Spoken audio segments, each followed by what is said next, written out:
Good afternoon, everybody. I'd like to call to order the April 6th, 2020 meeting of the Planning Commission Working Group. And because we're doing things a little bit differently this go around, we're not sitting across from each other and looking at each other. I'd like to formalize it a little bit with a roll call. Tammy, if I could ask you to do that. Thank you. Mr. O'Connor?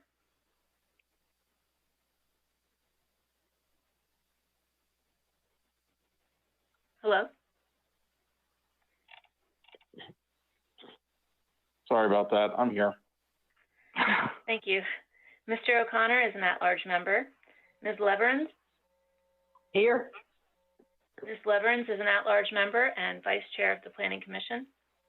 Mr. Haldeman? Here. Mr. Haldeman represents the Berkeley District. Mr. Polster?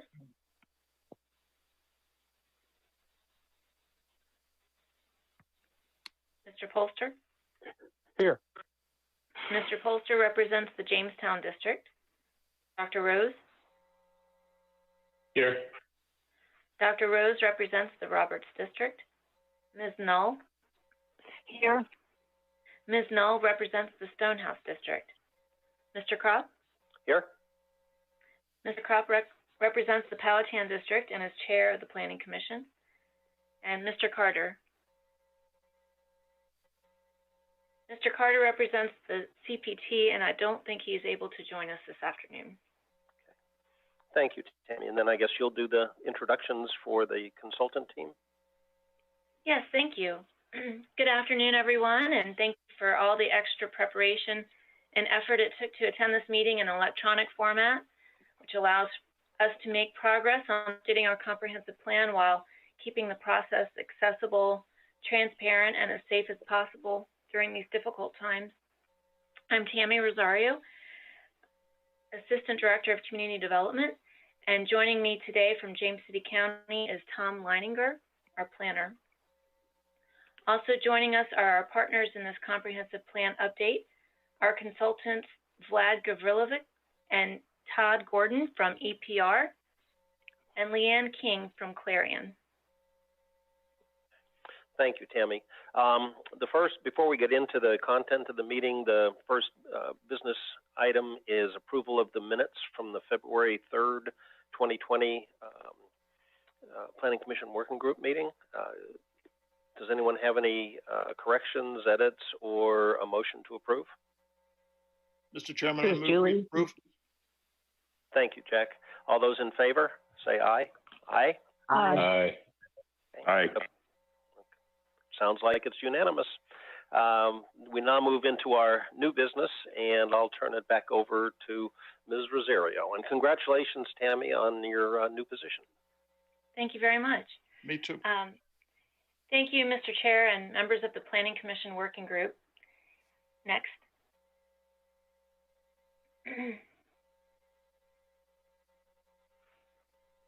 Today is the third meeting of the Planning Commission Working Group.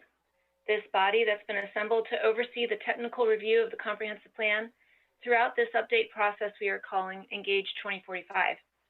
Our presentation today is divided into 4 parts. The presentation is designed to not only bring you up to speed on work to date and next steps, but more importantly, to help you think about the questions for our discussion after the presentation. A key objective of this meeting is to get the Planning Commission Working Group's input and affirmation of the draft scenario narrative to begin constructing and testing scenarios this spring. Next. This process, following in the tradition of past comprehensive plans and our strategic plan, emphasizes public engagement, reaching out to the public, inviting them to share their ideas, and using those ideas to shape the plan. Over the next few slides, Leanne and I will talk about reflecting on our most recent public input and seeing how it compares to goals from the county's adopted comprehensive plan and strategic plan. Next. As many of you know, our current comprehensive plan, adopted in 2015, it's entitled Toward 2035, Leading the Way. Itself had an extensive public input process and built upon the preceding 2009 comprehensive plan. In each process, there were a number of hot topics and broad calls to action that we embedded in our goals. Examples of recurring hot topics and concerns across those comprehensive plans included a recognition of our large senior population and diverse needs, a need for affordable housing for our workforce, a desire to have a diverse economy, an intention to maintain our high levels of environmental quality, community character, public facilities, particularly with respect to parks and recreation. These are all captured in corresponding goals, which funnel to the land use goal as the physical expression of those goals in our land use pattern. For the next few slides, Leanne will walk us through the 2035 strategic plan goals and our public input themes. Tammy, excuse me, this is Jack Haldeman. Yes. Is it appropriate to suggest some changes in our comprehensive plan goals at this time? The reason I ask is I'd like to see some changes, just 3.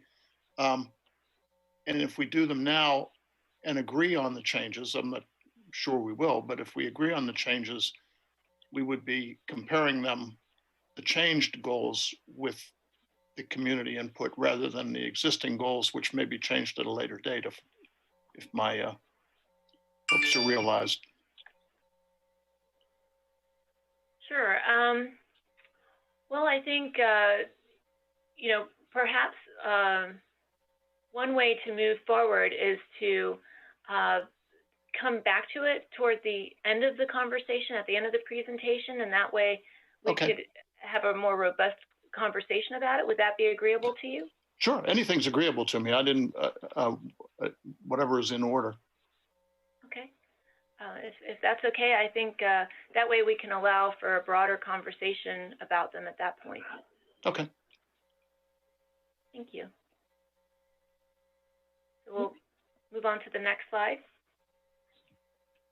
And this is Leanne King here. So the next piece we're going to look at are the 2035 strategic plan goals.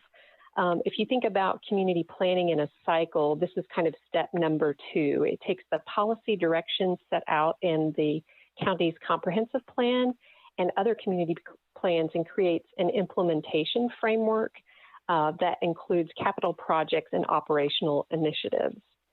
So the goals within the strategic plan are implementation focused, and they articulate the desired outcome for the implementation items that were deemed most critical during the strategic planning process. And those include a sustainable long-term water supply, modern infrastructure, facilities, and technology systems, expanding and diversifying the local economy, and that includes provisions related to affordable housing, protecting community character and enhancing the built environment. And just kind of a side note on that one, this comprehensive plan update and the related modeling efforts are actually implementation initiatives under that specific strategic plan goal. So we're actually implementing the strategic plan tonight. Exceptional public services with a focus on safety, enhancing community offerings, and helping the underserved. High quality education with joint planning efforts with WJCC and focusing on the county's role as funder of public education. And a fiscally efficient government, really continually looking at short and long-term funding needs and developing fiscally sustainable funding approaches. Next slide.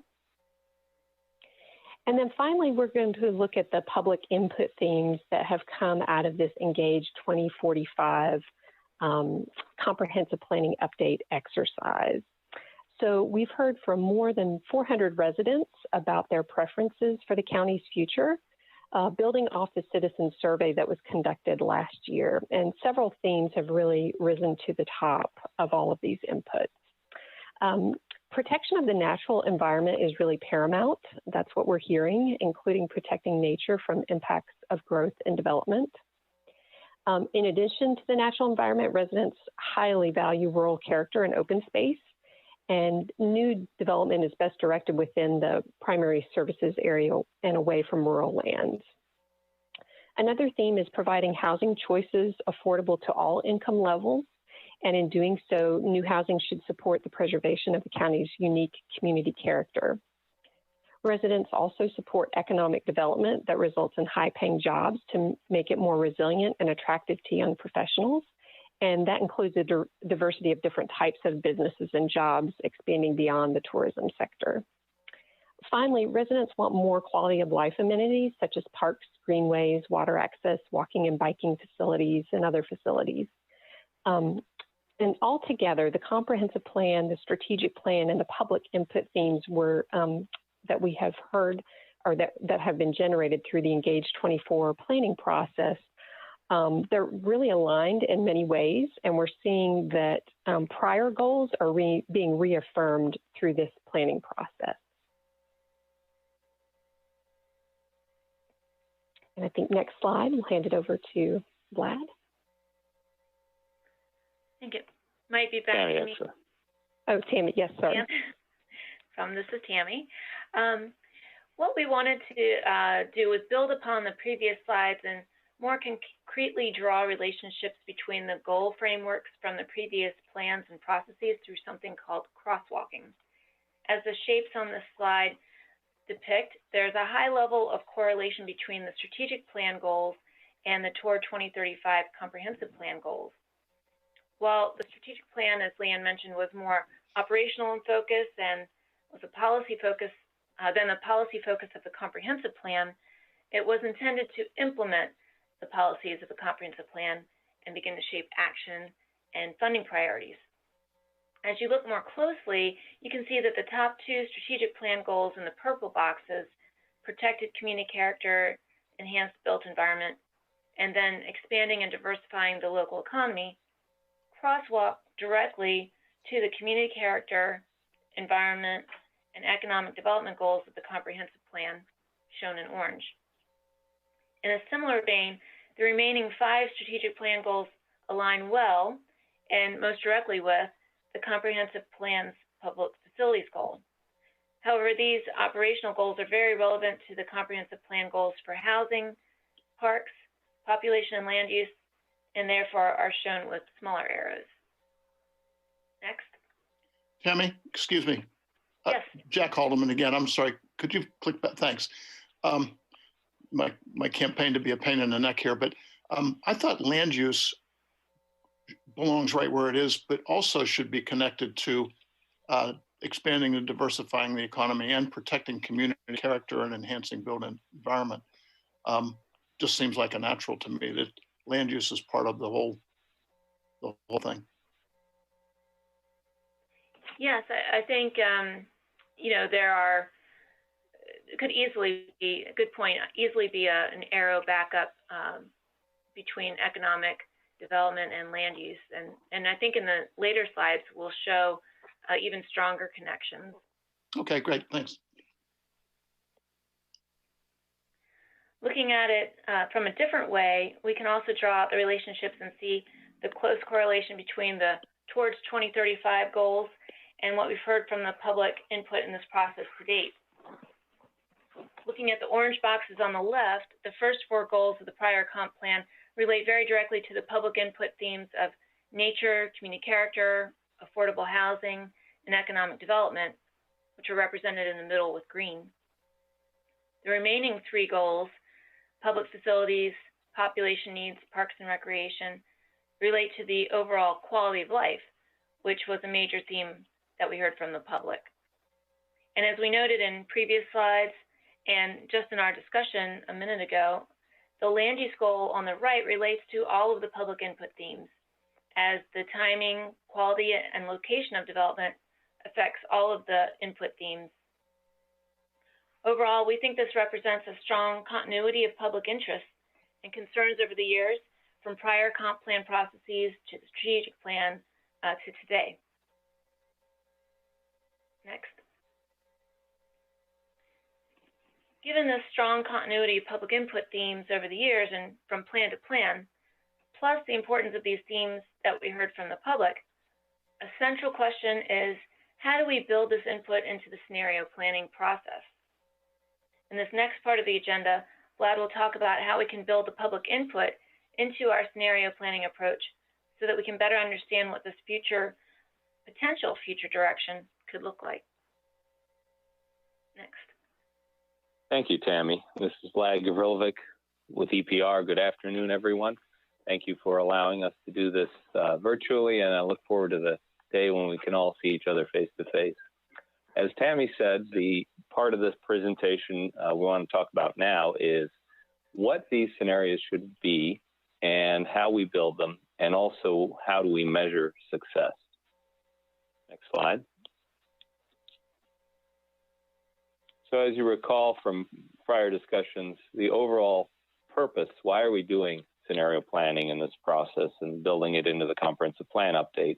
We want to understand what are the implications of different land use and policy directions on the fiscal health, environmental quality, and quality of life of the county over the next 2.5 decades. So it is primarily a land use and related policy vision or visions that we want to be testing and see how they perform in terms of fiscal health, environmental quality, and overall quality of life. Next slide. And what we want to suggest to you is 2 possible scenarios to help answer that question. And we'll definitely want to get your input and guidance on these. We would prefer, obviously, if you can kind of let us shape the presentation in a whole and then give us all your guidance. But if there's anything that just doesn't make sense, feel free to interrupt and we'll pause. But the 2 basic approaches here that we're suggesting is, first of all, what we're calling trend line, a basic continuation of present trends, or a business as usual, to test the current trends in land use and development over the next 2.5 decades. We think that doing this will provide some great information to the decision makers of the county, to the public, as to where are we going if we just continue present trends. What might the future look like in terms of these different parameters? And then what do we want to contrast that with? What's the alternative scenario to build? Well, what we're suggesting here is build that on the public input we've received to date. We call this one public guidance. So a different direction, a change of direction that is guided by public input that might present an alternative land use framework and policy framework based on that input. And as we said before, we want to use this common growth assumption. So a common kind of increment of jobs and people, and test against that increment which one of these visions best meets the county's overall vision and goals framework. Next slide. So how do we do that? What should go into these 2 scenario narratives that we're suggesting? Well, for the trend line, we all obviously want to start with the land use vision and the land use plan in towards 2035, the comprehensive plan. But we also want to inform that with the current zoning and current development trends. So for example, the towards 2035 land use plan, when it talks about the rural lands, it says that those areas should be primarily agricultural, forestal, rural uses. Obviously, though, there have been residential subdivisions occurring in some manner, to some degree, in the rural lands. So that's a current development trend. This type of trend is shaped partly by current zoning. So that's why we don't just look at what does the prior comp plan say, but we also want to look at what the zoning and generally what's been happening in the past years as the trend line.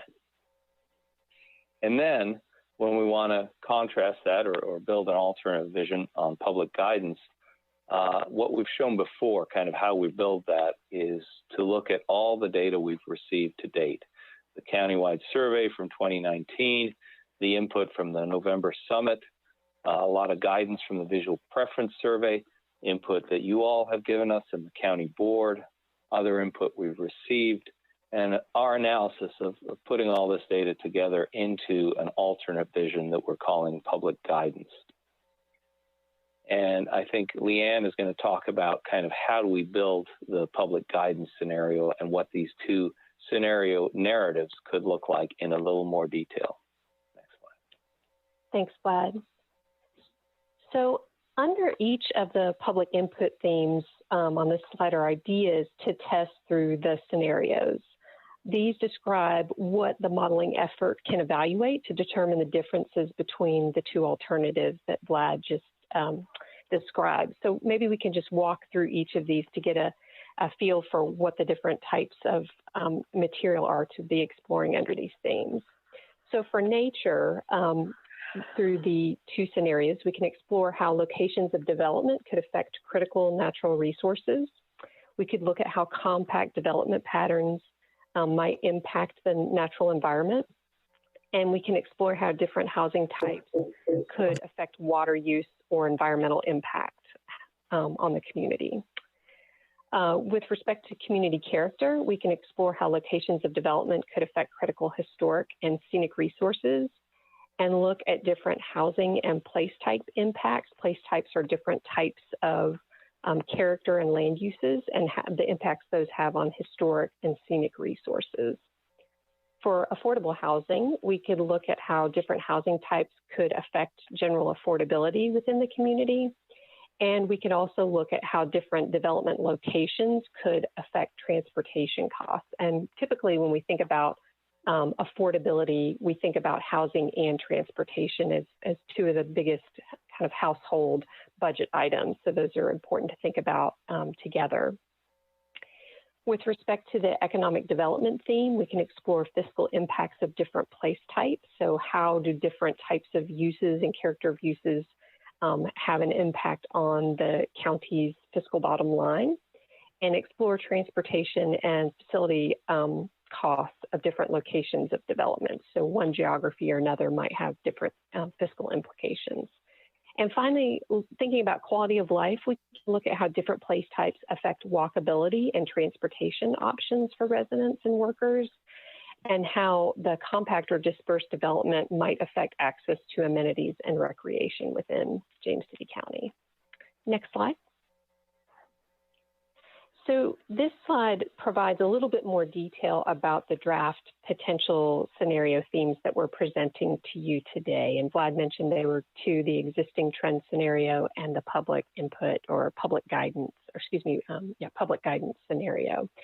So let's just take a moment to take a slightly closer look at this. Again, the existing trend scenario, first one, A on your left, is described as current land use trends and development patterns that will continue. So continuing to have dispersed single family development and retail centers. And protection of rural areas is encouraged, but some level of development outside the primary service area in the rural parts of the county would continue. And below that, we have several different parameters that we can use to kind of compare these two scenarios. So with respect to the economy, the existing trend scenario is predominantly looking at the service sector, tourism, and retail. Open and rural lands, we would expect to see a continued pattern of small-scale residential subdivision in rural lands. For residential development, we would have largely low-density single-family residential with some townhome or attached residential and less so high-density and mixed-use communities in the county. For commercial, we would have a mix of small retail developments serving the needs of residents with some larger regional commercial retail or industrial developments. Limited mixed use within the community would be assumed for this existing trend scenario, and similarly, little or no redevelopment would be assumed under this scenario. With respect to transportation, there would be few additional bike, pedestrian, and transit network facilities and continued reliance on auto travel. So that gives you some of the specifics about this recommended scenario for the existing trend. And comparing that to the public input scenario, B, on the right side of the slide, this one is described as having a greater protection for rural lands, again, building off the public input received, and focused on rural and agricultural uses outside of the primary services area, again, in the rural natural lands parts of the community. There would be more focus on infill redevelopment and economic development at higher densities within the primary service area, but in concert with existing community character. So there is some calibration, if you will, of the of new development to align with existing community character.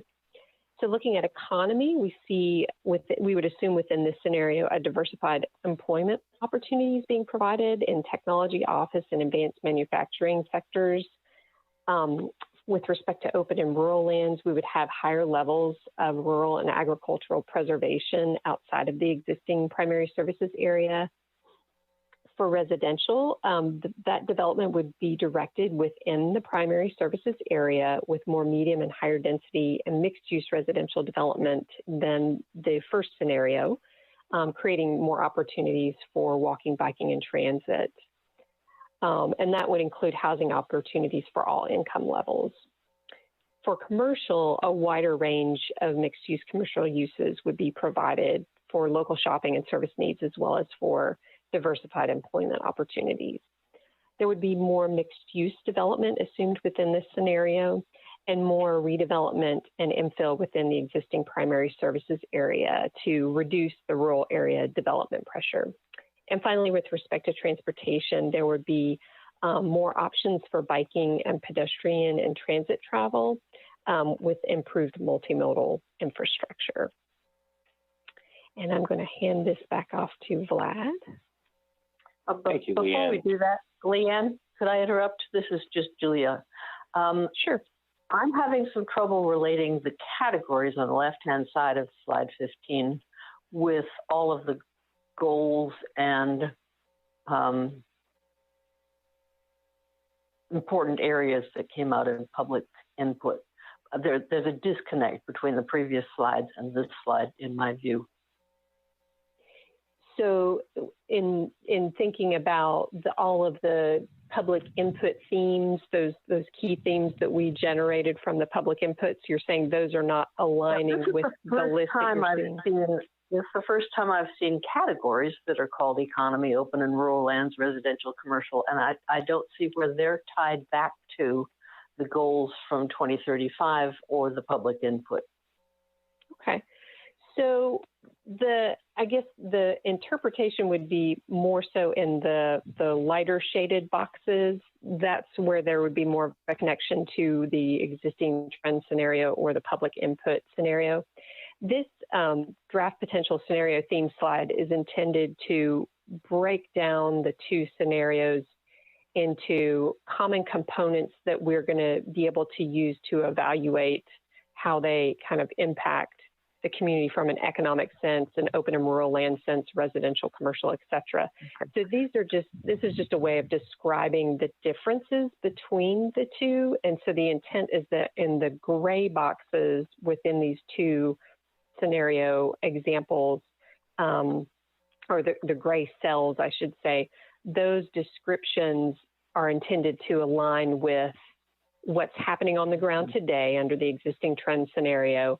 And then for the public input, the gray cells are intended to describe what we've been hearing from the public. It's just from a continuity standpoint, it would be helpful to me, and maybe if this is going forward anywhere, to add another slide that talks about why these particular categories were chosen and how they relate to the things we've just been talking about. Yeah, so another chart that tracks economy back to economic development and stuff like that. Okay. I think that's don't make this chart any more complicated, but I think an additional chart to make the transition between the categories we've been talking about and these. Yeah, Ms. Leverance, if I could just add one more point to what Leanne was saying, and I think it's a good suggestion, but I would just caution against the categories that are in this slide are just a way of giving notes to you all and to the people who are going to be building these scenarios and modelers about what the general characteristics of these scenarios would be. They're very fluid. We can change them. What we really want is an alignment between how we're measuring these scenarios and the public input themes. So we could rearrange these and we could create a category for nature, affordable housing, things like that. But it's really just a way of painting, if you will, in words, the scenarios. But I don't think your suggestion is off base at all. I think that might be a good way of rewriting these scenarios to relate them to the public input. I'm not necessarily rewriting the scenarios, just drawing the connections. And I'm sorry to belabor this point, but without doing some detailed digging on my part, how do I know that we haven't missed something in the public input areas that we've just been talking about, unless we draw the line between, okay, this is what the public said, and we're reflecting that in the economy category, and we're reflecting that in the residential category, without me having to go back and make sure. That's all. I see what you're saying. That's a very good suggestion, actually, to trace the logic between how we build those scenarios and the public input. Yeah, I'm not quibbling at all with the categories that are on slide 15. I just want a link. Yeah. Julia, this is Frank Polster. I agree with you, because as an example, if you had affordable housing as that category we've talked about, and you go and look at the performance indicators that are later on, one of the things it talks about when you compare that chart is the use of mixed use. And so one of the things that I'm having a difficulty, which is the same thing you just talked about, is how to track the performance indicators back through something called mixed use, back to somebody that says we're not doing enough for affordable housing. And on top of it, when we look at the different scenarios that we have proposed here, is when I look at the affordable housing and look at the parameters, the performance indicators that talk about putting it closer to where there's going to be business activity, for example, near the Grove area or through an economic opportunity area in the upper county or lower. When I looked at the land use maps, the mixed use area is already master planned. And all I saw up in the upper county was a 157 acre plot of A1 that isn't already master plan or available. And the same thing is true for the Croker interchange, where we have a mixed use area, but it's a golf course and it's master planned. So I want to be able to walk back to what the public said that they wanted to do on environmental and affordable housing, or you're not doing enough to protect the environment, and to be able to crosswalk these sorts of measures that we're talking to the performance and back to say, yeah, we're going to do something different. The scenario will generate a better outcome. And that's my point. Yeah, and I think that's, well, we want to talk about that, and you tell us after these slides if it's getting to what you're talking about, of that kind of crosswalk, both the scenario descriptions and the performance indicators. So if we could go to the next slide. So as I said before, that's your handout. We want your input like you've given us on the composition of that handout, but also it's very important, we need kind of direction on, are these the two scenarios to test? Even if we change kind of some of the wording and how we describe them, are we going in the right direction? Because that'll be our next phase, as Tammy will talk at the end of where we're going with these two scenario narratives. But this part, the last part of the presentation, is really talking about how we test those scenarios and how we make sure that we're checking against the overall goals and public input. So as we've talked about before, the goal here in this part of the process is to build this dashboard of performance indicators that will tell us how we're doing on each scenario. And each model has its own indicators, but the land use model will start to feed the other two models. So the land use model will create for these two scenarios a different pattern of land uses and population employment, and it'll have its own indicators, things like the amount of developable land in prime farmland areas, or how much of each watershed is developed. And it'll start feeding into the travel demand model, which will have its own indicators based on the pattern of land uses that's in the land use model. And it'll do things like vehicle miles traveled or areas of congestion. And then finally, the land use model will also feed into the fiscal model. And from this pattern of land uses and development, we'll say what the fiscal balance is, what the performance is in terms of parks, fire, police, things like that.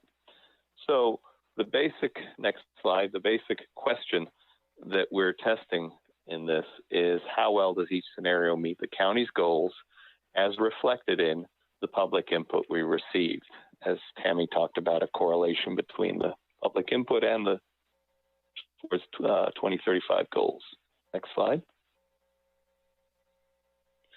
And this basically just diagrams that process. So taking the original 8 towards 2035 goals, correlating them to the 5 kind of themes of public input we've heard, building a set of performance indicators that shows very transparently how those relate, modeling each scenario, and from that dashboard testing how well did the performance of each scenario match the goals. Next slide. And then this is what we've heard from our discussion with you in February, what we were able to do with each model. It's starting to brainstorm a list of potential scenario performance indicators to evaluate. We basically worked with each modeling team and said, what kind of things can your model evaluate? What can be measured, most importantly, for each one of these public input themes? And I won't read through each one of these, but just taking a couple of them. So for example, on nature, we can look at the impacts of development on watersheds, how much of the watershed is developed, for example, proximity of developed land to areas that are environmentally sensitive. Those are land use model impacts, or things like levels of automobile emissions. That's a travel demand model impact. Water use is a fiscal facility model impact. And then all the way over on the right, on quality of life, we can look at change and level of service for parks, libraries, police, etc. Those are the fiscal facility model kind of indicators. Proximity of development to parks, which is land use, or transit, that's travel model, or population within walking distance of schools. These are kind of some examples of indicators. And the next slide shows how we put those together into a preliminary matrix of scenario planning indicators. And you have this larger size in your handout. Obviously, it's hard to read on the slide, but I want to highlight a few things on this. So if you look at the overall columns, on the left are the 8 comprehensive plan goals. Next to that are the public input themes. So it relates affordable housing, quality of life, community character to one or more of these comprehensive plan goals. And then for each one, there's a set of draft indicators. The land use model ones are in orange, the travel demand in blue, and the fiscal facility in green.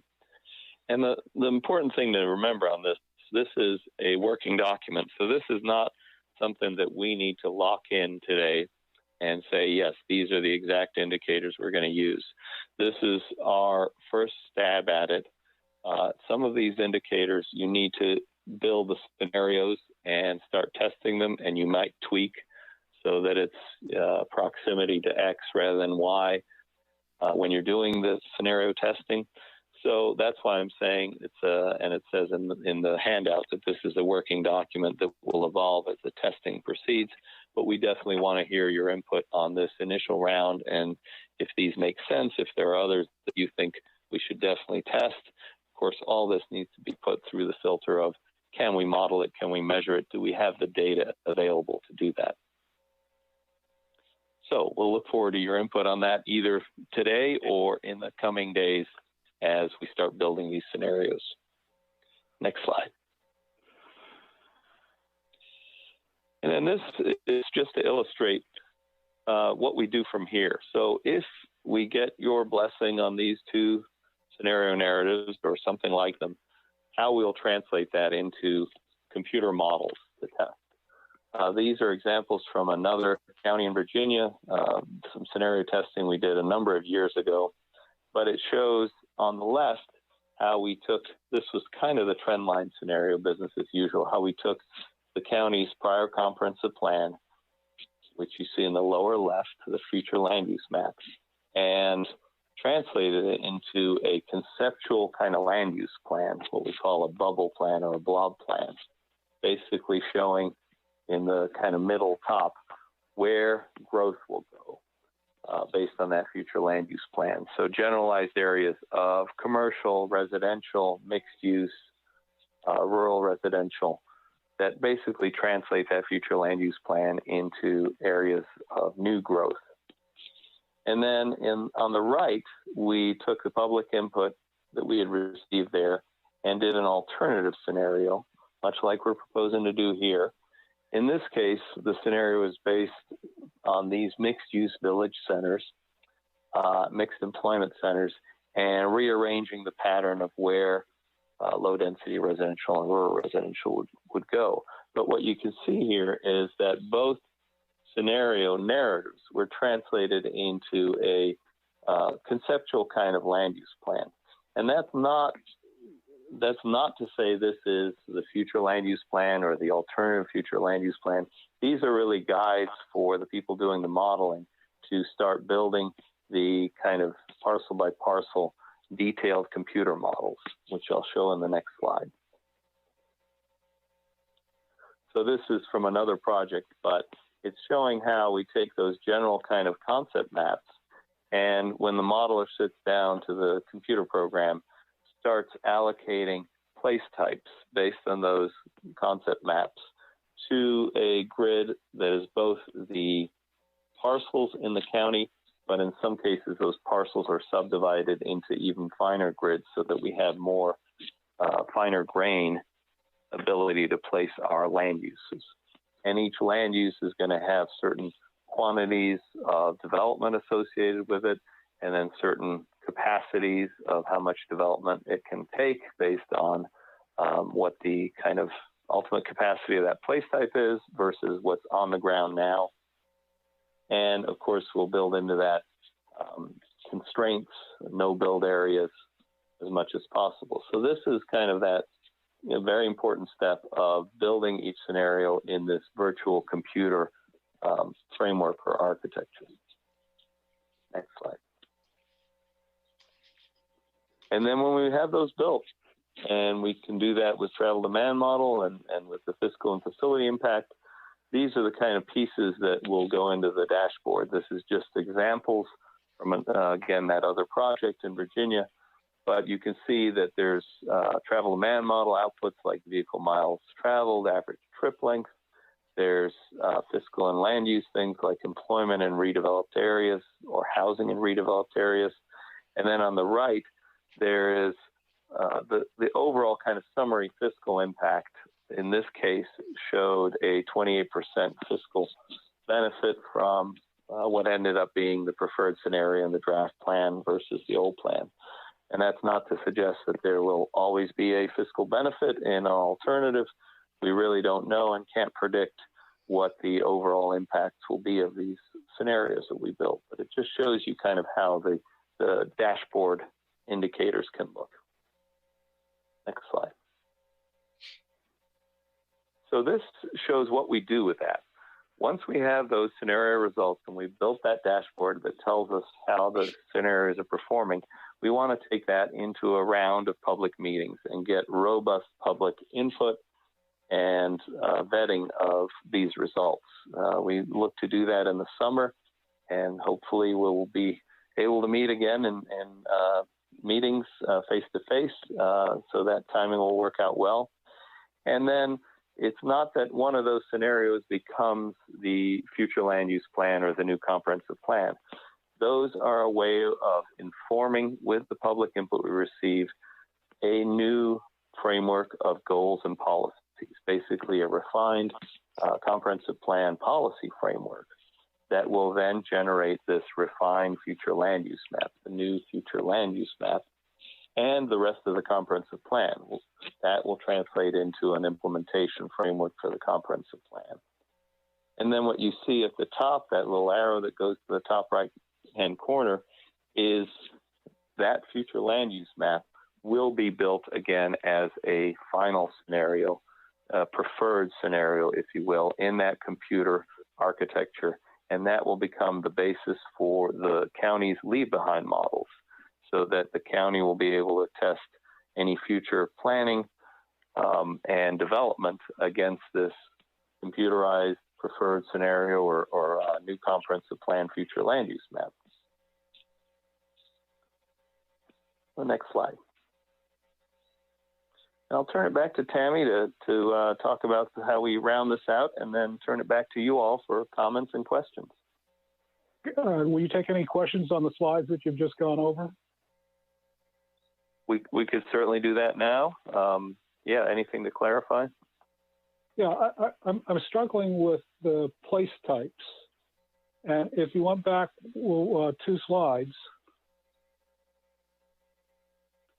is the place types, as I understand it, is if we have a category called mixed use, your land use model is just using something called MCR, which is the same thing. Am I right about that?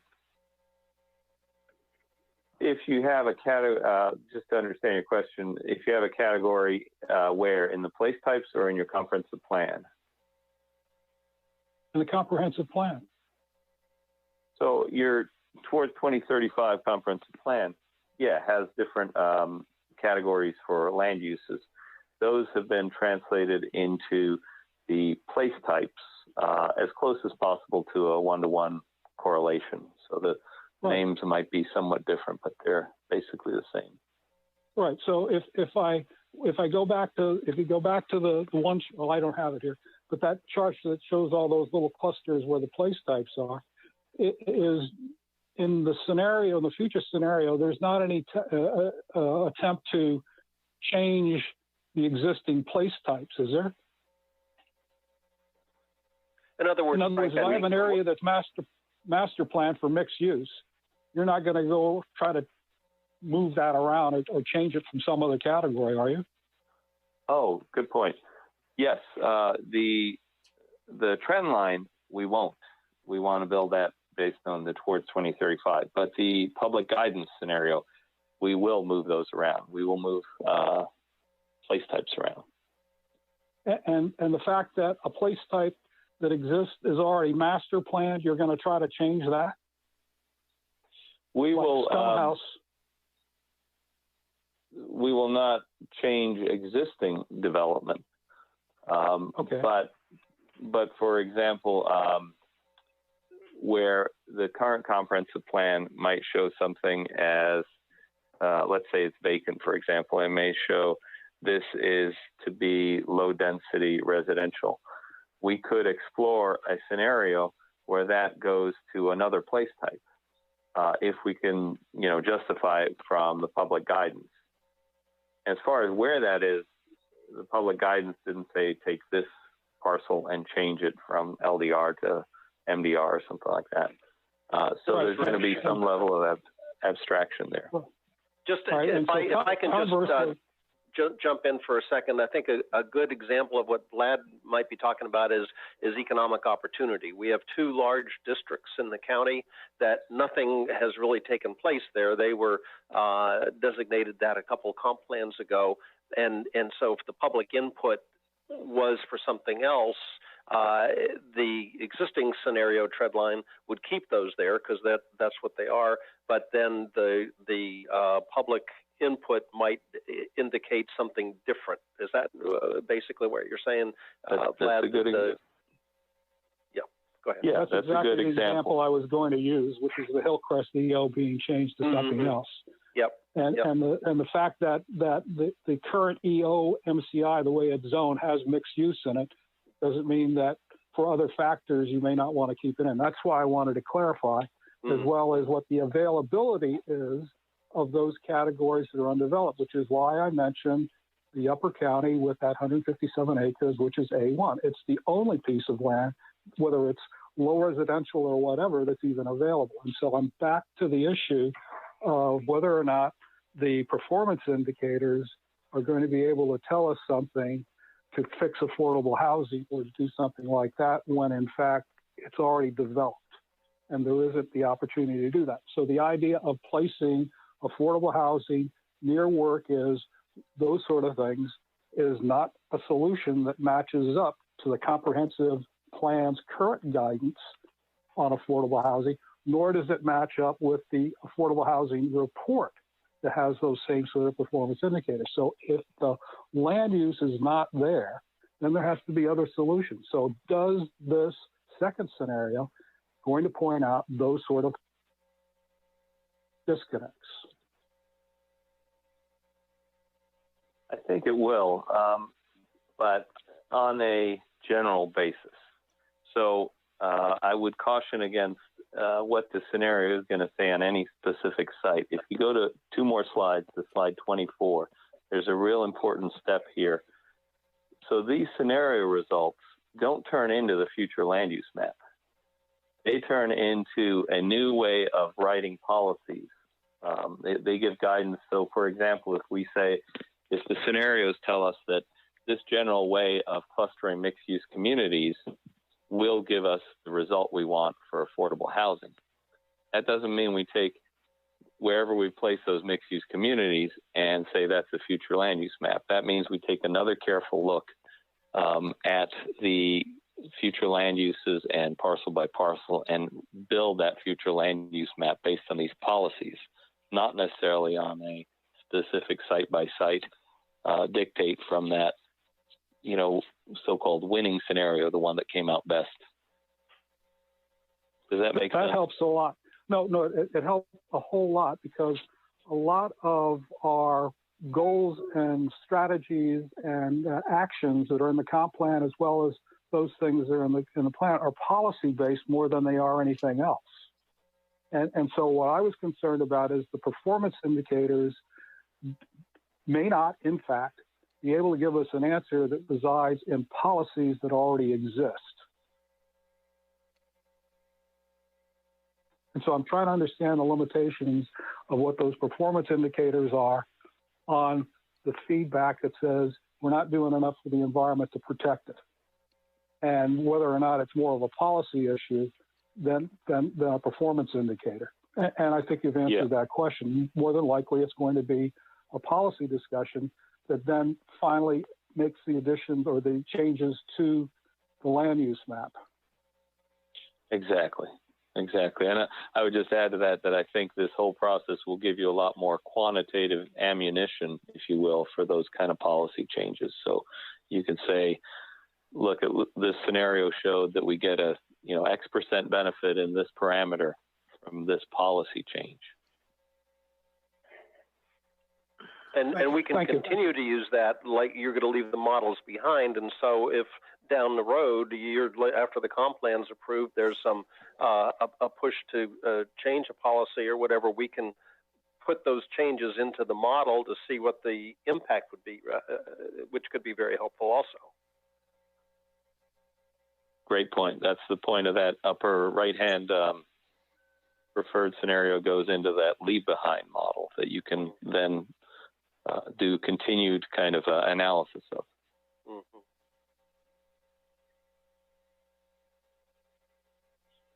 Well, thank you. We'll look forward to more of these questions and comments. Hand it back to Tammy, though. Thank you. So looking at slide 25, we just think it's always helpful to touch back to the process and our timeline and understanding where we are in that. We have a multi-phase process. You can see across the top, there are 5 within the project phases, sort of underlying the work that we're taking at any given time. And right now, we're in phase 2, scenario and model building. And parallel with that is a series of phases related to community engagement. And we're also in phase 2 of that, which is exploring and testing. And they are iterative. That is that they feed into each other. We've had a round of community engagement called Listening and Envisioning. Those inputs helped inform our scenario and model building, and we hope that we've shown you some today, how we've done that, digesting and connecting. Although, as Ms. Leverins pointed out, we can always strive to make more linkages. And we are going through a process this spring with your input and guidance from today to complete the scenario building and getting some preliminary results that we can share back with the public later this summer. And during that exploring and testing community engagement opportunity, we will be able to gauge the public's reactions to those. Have we reflected their input correctly? How are the land use approaches that we're portraying to them match up with their expectations? And so we'll use that input from what we're calling the assembly this summer to build our alternative futures and to then again test that with the public and work through, as Vlad showed in the previous slide, the refined goals, the refined policies and design guidelines and different elements of our comprehensive plan, including eventually the land use map. So there's a lot of work that's being done now, but also, a lot to come over the next 18 months as we look toward getting a plan completed, drafted, and out for public review and hopefully adopted. And so just going to our next slide, of course, we're going to have a big pause here for general questions and discussion. But at the end of that, we'd like to come back to these essential questions. Could we get, what guidance and can we get from the Planning Commission Working Group on the process? Is there an affirmation that what we're doing is getting us toward our end goals? The same for question number 2, guidance and affirmation from the Planning Commission Working Group on the draft scenario narratives. Do they ask the questions we want answered in this process? And then finally, is there any other guidance on what questions we want to ask the public about the scenarios this summer? We're going to be thinking about those, we are already thinking about those opportunities this summer, not only in terms of what methods we use to reach people. Times may dictate, exactly how we follow through with that. But to our greatest ability, what is the substance of what we want to ask the public about the scenarios so that we can yield the best information and mold the plan development thereafter. So with that, I'm going to turn it over to Leanne, and she's going to guide us through the general discussion and questions, and then through these specific questions. And I know in particular, we had noted a couple of items throughout the presentation, in particular one from Mr. Haldeman earlier in the process. Yeah, thank you, Tammy. So just going back to our next slide, before we jump into these 3 specific questions, we wanted to give you a little bit more time if you had any general questions before we dive into those 3, and we can move back to the presentation slides if that would help. Does anyone have any general questions or have any comments they want to share with the group before we dive into the 3 questions?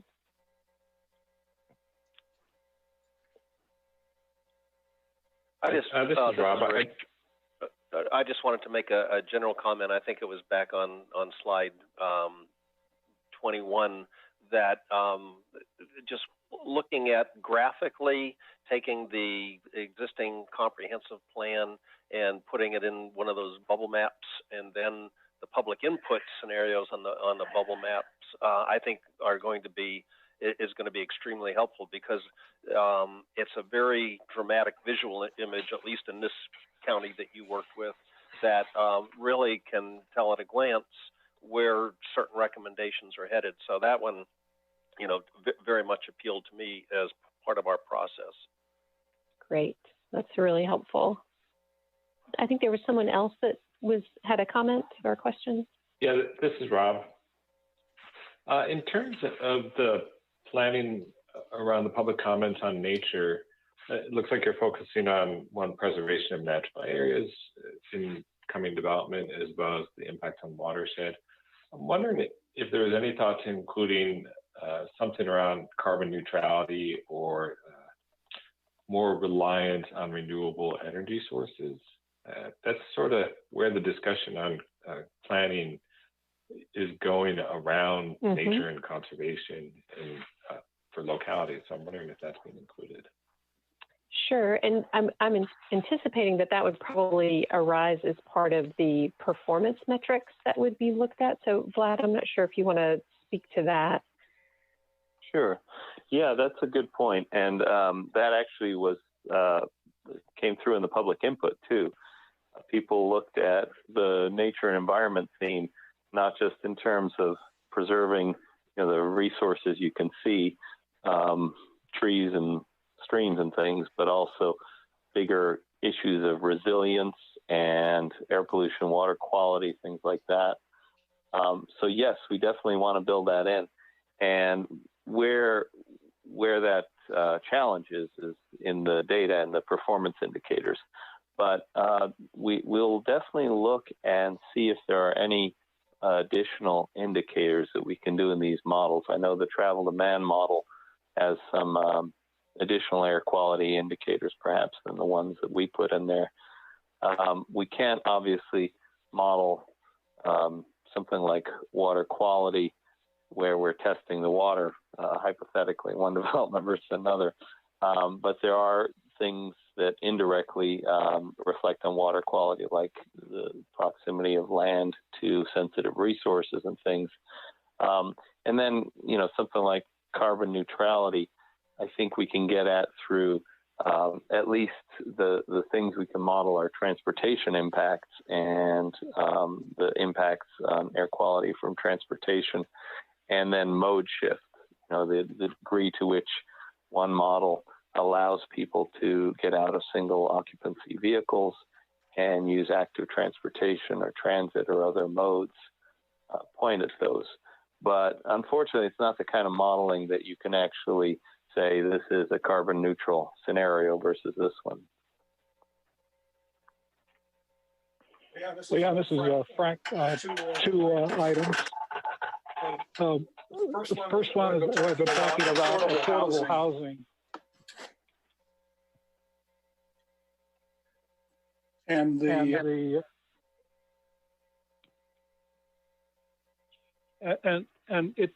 my uncomfortableness has to do with taking the performance indicators and going back and tracking back to the input, given the way this thing's laid out. And so with the performance indicator that we have for the land use for the affordable housing, we talk about population and affordable housing types by place types. And I'm assuming that that's going to look at different zoning places that may not be around the areas where we say we want to do that in terms of the industrial areas, but they may have to be in different areas. So that being able to add, for example, rezoning to R5, which are apartments with a higher density, which is one of the recommendations in the housing affordability, seems to me to make sense that we look at those opportunities where a rezoning would look like that in the scenario. On the other hand, the performance indicator that I'm looking at is what you're going to use for the population of affordable housing is a point in time of whatever is here. How are you going to be able to forecast that to the 2045 timeframe, where we already know that the 6,000 or 8,000 in the 30 to 60 and 60 to 80 don't have apartments or can't find homes under 175,000. But yet, when we have that increase in population, we're also going to be increasing that population in those categories. So what is the metric on the 245 side that you're going to be saying, okay, we have this amount, but we really need to have this amount by 2045 on the affordable housing? And then I have a next one on the nature. Okay, so that's a really good question that gets to kind of how the future demand and future supply will interact. And I think that there's, I think, largely a kind of a fiscal piece to this that's going to be important. Vlad, do you want to kind of speak to how those two pieces fit together on the future demand and supply side with respect to affordable housing and how those meet up or can be compared?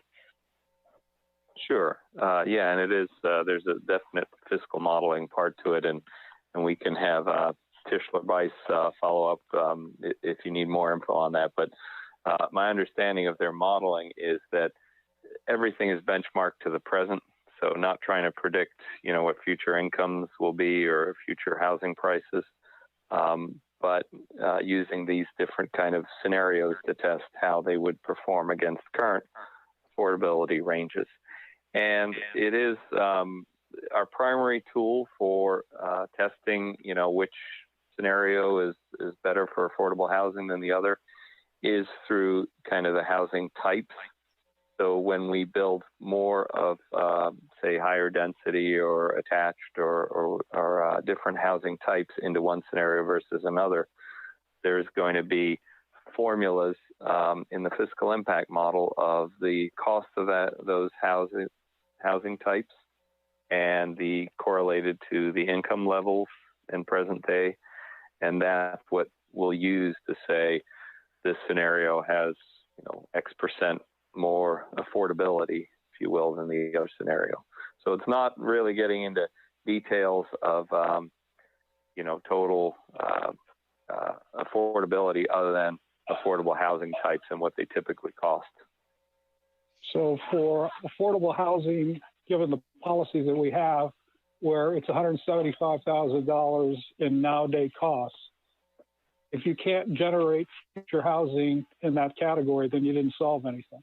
Or if you didn't build more apartments that could be rented in the under $1,000 range, then you didn't answer that either, because there's no way your model is going to be able to say what type of, whether or not it's a VHDA, a housing apartment, or it's or whatever the price is going to be for that development. And so I'm puzzled as how we're going to answer the question from the survey about doing more for affordable housing when the model won't support it. Well, the model will, in the sense that the fiscal impact model is going to tell us which of these housing types are going to be in that affordable category. It's going to look at what's the threshold benchmark for affordability based on income levels in the county. And then we've got to take that information and build more of that type of housing in one of the scenarios, the one that's the public guidance. And then it will, generate a performance metric or indicator from that saying this scenario compares in terms of affordability in this way. I don't know exactly how that indicator is going to look. That's more a fiscal impact one, but that is definitely what we're driving to. Well, but I'm sure you're going to be using the housing study that you have on your page, which defines that $175,000 for a single family home and $1,000 for renting for those categories. So, I mean, okay, if that's what's going to be a metric in there to determine that, then I'm okay. So I'd like to switch to the nature piece and to kind of a piggyback on Rob's piece. And as you know, I've submitted to you several papers on the preserve the land piece and using the ICM model to be able to look at it. Since we have watershed plans that, in fact, for example, in the Hillcrest EO area, specifies what that impervious surface cover looks like now and a projection in the future, are you going to use that as one of your performance indicators? Yeah, sorry, I'll jump in with kind of a response to that from Mr. Polster. It's a good question, and we can model the watershed impacts on one level. And the important thing to remember is that these are relative comparisons. So we're not modeling with any degree of precision what the actual impact might be on that watershed, where we're citing each house and figuring exactly what the impervious surface of that house and driveway and all that is. What we're doing is saying this model, this scenario is going to have this much more impervious land based on those place types and where they're located than the other scenario. We're going to analyze that by watershed. So it will be a comparison of the relative watershed impacts of one scenario to the other, but not necessarily taking what you provided as the baseline, because we've got to use kind of what the model uses as the baseline, which is what we call the virtual present is, basically the existing county data on what's there on the ground. Okay, so just to make sure that I understand it, is if we're talking about the Hillcrest EO area with a population of 332 folks and limited number of houses, that's your start point. And if you develop the thing and you end up with 10,000 folks in there and a whole bunch of folks, you're going to be able to say there was an impact on the watershed. Is that correct? Yes, although what that impact on the watershed is in terms of impairment or something like that, our model doesn't do. It's just going to say that existing is, 12% developed. The future in this scenario is 85% developed. And in the other scenario, it's 50% developed. So this scenario, one of them is going to be easier on the watershed than the other. See what I'm saying? Thank you. You've answered the question. Thank you. Good. Anybody else? Great. Yeah.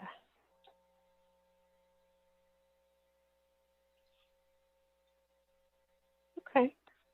Mr. Croft, could I just respond to your one comment about the visual, I guess what's on the screen now? Yes. Sure. So this was interesting in the comprehensive plan process that we did a few years ago with this other county. What ended up, this was kind of a interim presentation to a group like you all, the working group. What ended up being presented to the public was not these maps. It was more kind of diagrams. And if you see in the lower right-hand corner, there's a vignette in the upper right-hand corner of that map that's showing just kind of a diagram of how these centers are. They're more like that type of diagram. And the reason was we didn't want, or the guidance at the time from the working group was they didn't want over much focus on your individual parcel. And what are you showing for my parcel or my land?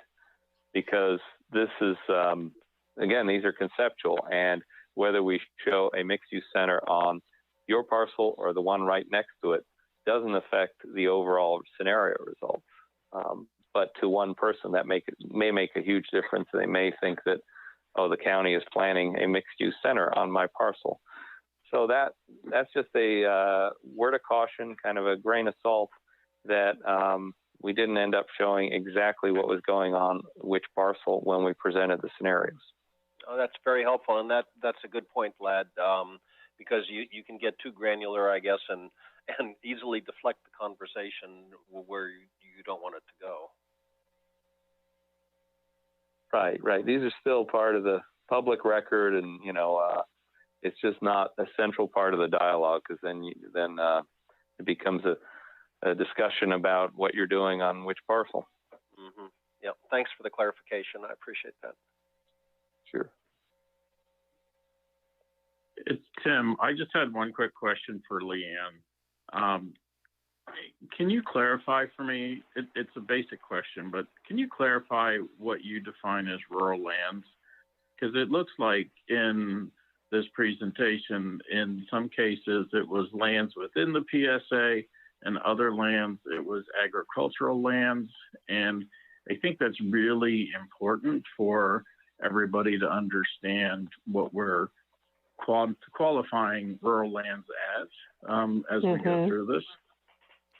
I think that's right. And Tammy and Vlad, you keep me accurate on this, but my understanding is when we're talking generally about rural lands, we're talking at this point in a general sense, and I think one of the important things that, is coming out of our discussion tonight and we anticipate needing to be very careful about in our messaging is what are our operational definitions, such as rural lands. But the rural lands are essentially lands that are outside of the PSA, the primary services area, from a general sense. So that could include a lot of different types. They could be natural lands. They could be kind of rural, residential. They could be just open spaces. They could be, environmentally sensitive land. So I think it's a broader term that includes a lot of different types of environments. And Tammy and Vlad, you correct me if that's not your understanding, but that's my understanding. This is Tammy. I think it's a good point all around. When we talk about it in a planning sense, we typically, really focus on the areas outside the primary service area. But we also recognize that when we talk to the public, a lot of times they intersperse into there any land that might be undeveloped that could include land within the primary service area.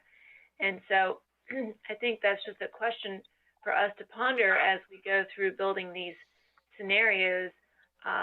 What might our perception be versus what the public perception might be, and how might that shape the scenario? Is there, some area along the fringe of the primary service area, or just within the primary service area, where we might have some confusion and we might want to explore a change because we think, based on some specific feedback, that they might consider that somewhere where they always want to preserve, for a longer term in that place type that's currently there. No, I appreciate it. I think it's really important as we have these discussions with the public that we clarify that, because I think most people just think they're driving down Route 60 and see farmland and think it will be farmland forever, not understanding that it's already been designated business or mixed use or EO in the land use map, and what the potentials could be.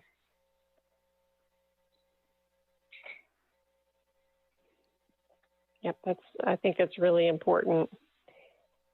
And, as Vlad was describing, I don't know exactly what is going to be presented to the public as we're testing these scenarios, but definitely as we proceed to the, preferred future land use plan, those are going to be really important discussions in considering, those places, particularly within the PSA, that may need to be kind of preserved and protected or treated differently than they are today. I think one of the cues for us in that discussion is the preserved change map. Not only did people put dots in certain locations, but they explained it to us, and I think we might be able to infer some of that through those careful study of those maps. Good point. Great. Any other general questions? Okay. Well, we can jump back if one pops up for someone, but in the meantime, Tom, if you want to stop sharing your screen, I'm going to pull up my PowerPoint here. And what we're going to do is walk through the, just a moment here. Okay, hopefully you can see this now. So we're going to, and actually I'm going to keep it in this mode so that I can actually type in this, and I'll make it a little bit larger for folks to be able to see. Well, we're going to walk through these 3 questions and get your reactions to them. And I'll scribe during our meeting here, so we've got I'm making sure I'm capturing your notes correctly. So again, our 3 questions are: first, getting your guidance and affirmation on the overall scenario modeling process and the overall planning process moving forward. 2, your guidance and affirmation on the draft scenario narratives and making sure that they're asking the questions that we want answered. And then 3rd, any other guidance on what questions you would like to ask the public about the scenarios this summer. And this question in particular is going to help the CPT in developing the approach for public engagement and specifically what we want, what types of inputs we're looking for and what questions we want to be answering. So let's start here on the first question, the guidance affirmation from you all on the overall process. And we could do this a couple of different ways. Mr. Kraps, if you wanted to speak first, you could make some comments and then maybe hand it off to one of your fellow planning commissioners. That way we're kind of handing the baton across. Sure. Well, as far as the process it goes, the way that you laid it out, it makes sense to me to use the baseline, if you will, from the current comprehensive plan, and then compare based on the public feedback. So I like that process.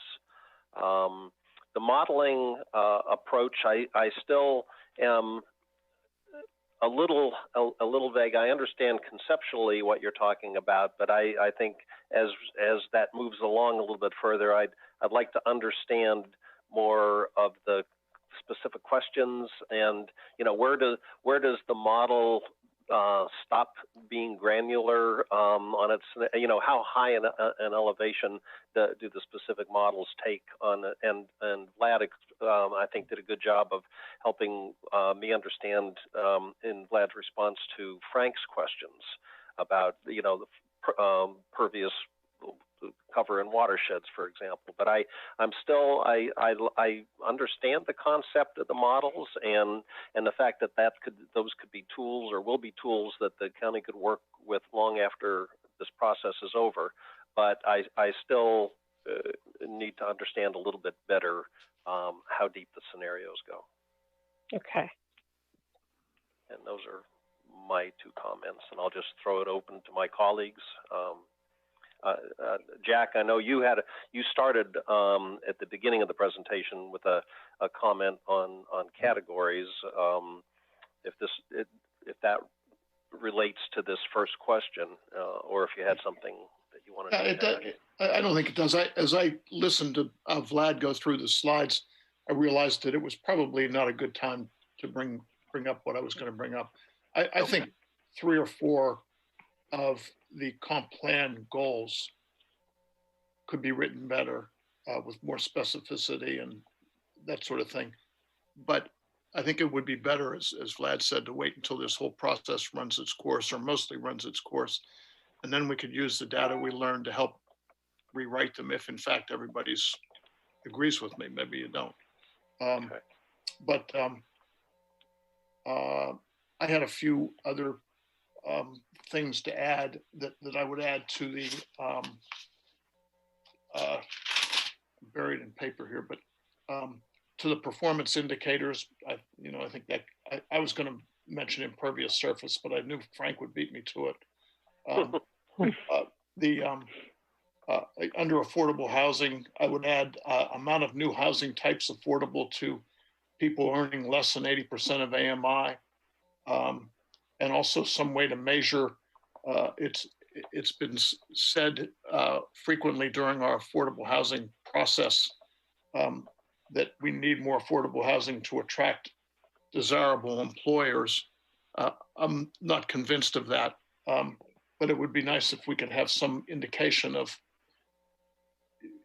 the relationship between affordable housing and bringing in higher quality employers. Under economic development, I would include the number of new businesses the number of new businesses that come in with attributes listed in the Business Climate Task Force on our comprehensive plan on page 47. Things like that. I mentioned to Vlad in an email over the weekend that I think the process is really quite good. I was very comfortable with the process. I hadn't thought of Julie's comment, and that would probably improve it somewhat. But overall, I think the process is a good one. Yeah, yeah. So I want to, on this last point you were making, I want to make sure I was capturing it correctly. Are you talking about the target industries? So looking at new businesses within targeted industries that were identified in the, okay. The indicators for performance, and the last one I mentioned is our comprehensive plan has attributes, positive attributes for the kind of businesses that we want to attract to James City County, and it would be nice. One way to it would be nice to track those. I mean, how many of those types of businesses are we bringing in a given year? We bring in plenty of minimum wage job type businesses, but so anyway, that's one of several. Great, that's very helpful. I'm going to move to another slide so we have a little more space here. Any other reactions on the process? This is Rob. I do have a reaction, and maybe it's more of a question, and I'll preface this by saying that I'm pretty new to the Planning Commission, so I haven't been involved with this process very long. But in terms of the scenarios, it seems like you have two scenarios, a business as usual, and then the second scenario. And I'm in my experience with planning and scenario development, oftentimes there's multiple outcomes in terms of the scenarios. And I'm wondering if that was considered or if that could be part of the process. I mean, I'll go back on my earlier comment about carbon. There could be a scenario that puts in extra bike lanes and more public transportation for reduced carbon. That's one of the scenarios or one of the goals. And the scenarios end up being around some of the outcome goals. So how did you come up with just two scenarios? And is there part of the process that could include multiple scenarios with multiple outcomes? And then I'll pause, and I don't want to complicate everything and by adding this comment is not my point. Yeah, no, if that's a question more than a comment, I can give maybe some response to that. Yeah, I guess it would be a question. So, yeah, you're quite right, and you might have noticed in that other example we had three scenarios at 1.2. I'm probably more used to doing at least three scenarios where, kind of the Goldilocks, high, medium, low type thing. But I think one thing that characterizes this county and this process is the continuity of public input of themes over the years, and the really the outstanding job that the county has done in soliciting that public input over the years. So it created this really strong body of public opinion to deal with. And to create any other scenarios that kind of watered that down didn't seem like it would get at solving the real problem, which is how do we build a scenario that reflects public input? So, for example, if we had said, the medium strategy is, well, a little bit more affordable housing, but not as much as scenario C, that's how we kind of arrived at the two scenarios. And Tammy or Leanne, you could add to that, but that's my understanding of really why we ended up with two scenarios, because this county has so much kind of depth of public input that we really want to see what that looks like in a computer model. Great, thanks for that explanation.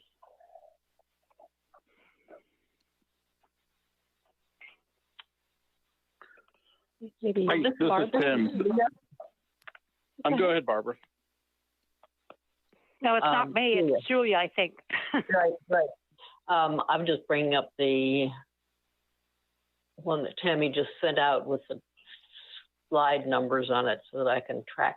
I just want to reiterate that correlation between slide one up here.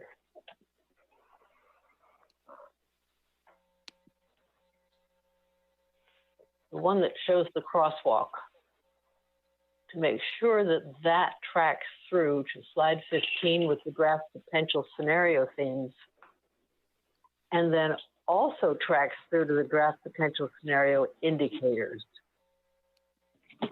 Because, for example, on the indicators theme on the graph potential scenario indicators, I see everything, well, the community character and nature are lumped together. And I just wonder if it would be worthwhile to separate them out, because it is a separate nature, it's a separate public theme.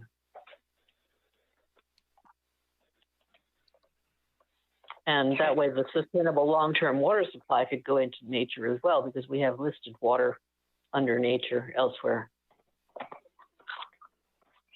Did you by chance see the actual slide numbers? And I apologize, I don't have that PowerPoint up to look at in front of me. No, we're looking at slide 8.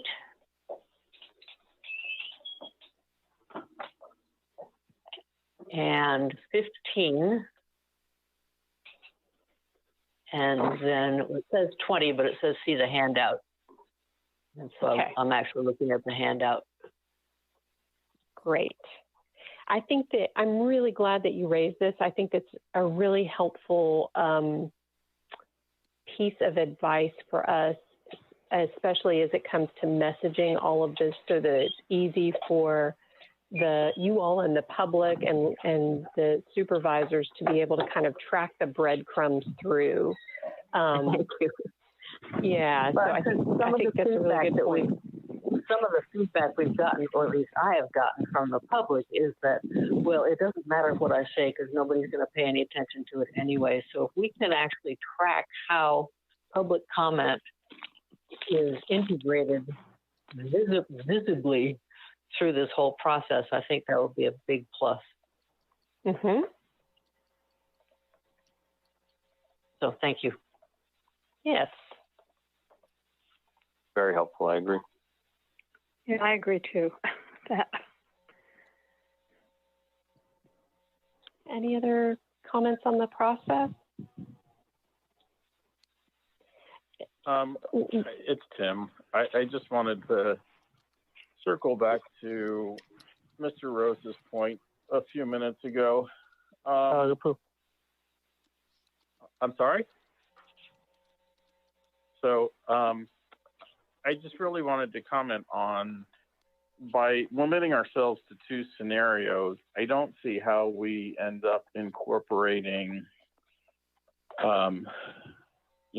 we talk about current trends being what what the current development program is, but I don't see us incorporating future trends in development of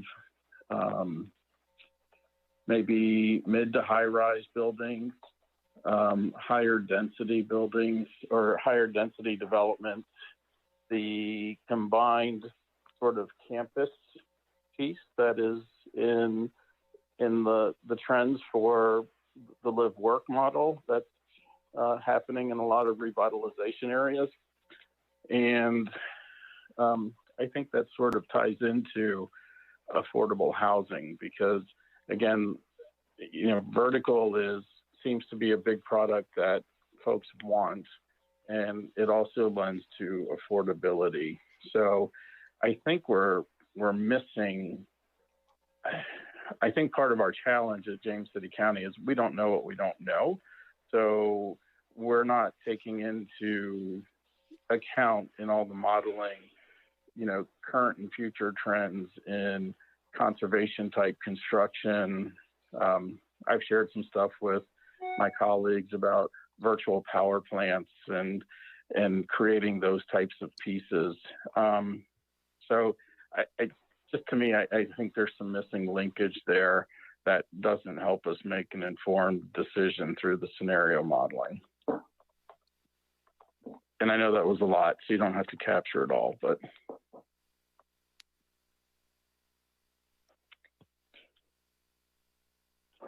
I think I can. So, yeah, go ahead, Kimmy. Well, I was just going to offer, you know, it's only a partial answer to your questions and comments. Certainly Vlad and Leanne can supplement, but I know from the staff perspective, we really wanted to be able to base any scenario firmly in what we had heard, you know, to really tie it back, as Julia and others have said. And we have a limited number of scenarios with which to work. So if we haven't really captured the totality of what we might want to test, that is what we're trying to discern from this discussion in this meeting.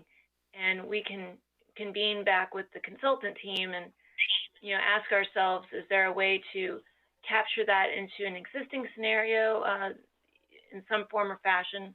Or is there a need still to have another scenario? And we have sort of reserved an option, you know, to in any point in the process to be able to exercise that if necessary.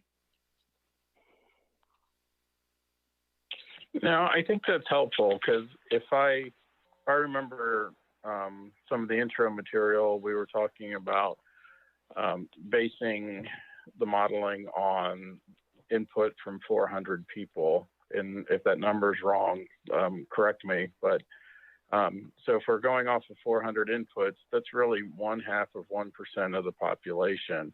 And I would venture to guess that it is probably some folks who are middle to upper middle class and beyond, and are pretty comfortable in their homes. And, you know, I just think we're missing something here. And just, again, I'm not trying to beat a dead horse. I just think that we're missing some future trends that might make the county more attractive to bringing in businesses other than those that pay minimum to the lower end of the wage scale.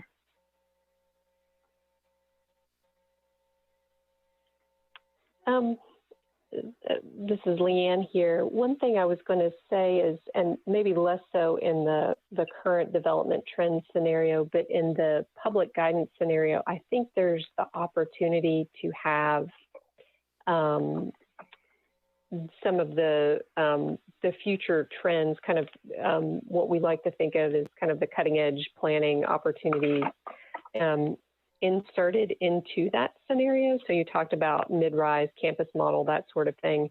That's built into the various place types that have that are being used. And so there's the opportunity to think about those types of uses and character areas that are maybe not found in the county today, but that could be, and that would also meet the intentions of the public guidance in the scenario B or 2, the second one. So I don't necessarily think that we couldn't include future trends. I think that there's the opportunity to do that. That might be a little bit different than having a separate scenario that's just focused on future trends. But I guess that's maybe one way to kind of, you know, test some of those ideas a little bit more within this, and thinking about how things could be done differently to achieve those intentions that we're hearing from the public.